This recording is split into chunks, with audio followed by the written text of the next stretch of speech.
আমার এক ফ্রেন্ড ছিল সেনেগালের, নাম আব্দুল ফাত্তা। মিশর আমি পড়ি, প্রথম আমি কালো লোক দেখলাম। মাগরিবের নামাজের সময় 2008-এ এপ্রিলের 21 তারিখ পৌঁছলাম। আমাদের 11 জনকে নিয়ে গেল সেন্ট্রাল মস্কে, নামাজ পড়তেছি। 100 দেশের ছাত্র নামাজ পড়ে, আল্লাহু আকবার। নামাজ পড়ে সালাম ফিরি, এদিকে ডান দিকে একটা মনকার, বাম দিকে নাকির কুচকুচে কালো। আমি দিছি দৌড়।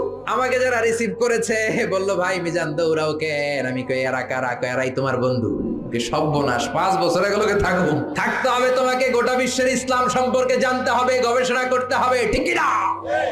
মিশতে শুরু করলাম কালোদের সাথে। কুসকুসে কালো, অনেক লম্বা, চুলগুলো এরকম বুটি বুটি হয়ে থাকে আর গুটি গুটি হয়ে থাকে। আজীবন খবরে দেখতাম, ওই যে নেলসন ম্যান্ডেলারে দেখতাম খবরে, এটিএন বাংলার খবরে দেখা যেত আফ্রিকা মানুষ। এবার সরাসরি দেখতেছি। এই ফাত্তা আমার পাশের রুমে থাকতো, তার পাশে থাকতো চাইনিজ, এরপরে পাকিস্তানি। তো এই ফাত্তা আমার রুমে ছিল ফ্রিজ, ওর রুমে ফ্রিজ নাই। ও পানি নেওয়ার জন্য, ঠান্ডা পানি নেওয়ার জন্য আমার রুমে আসতো। আমি ভয়ে ভয়ে ওর বোতল লয়ে দরজা আটকায় দিতাম।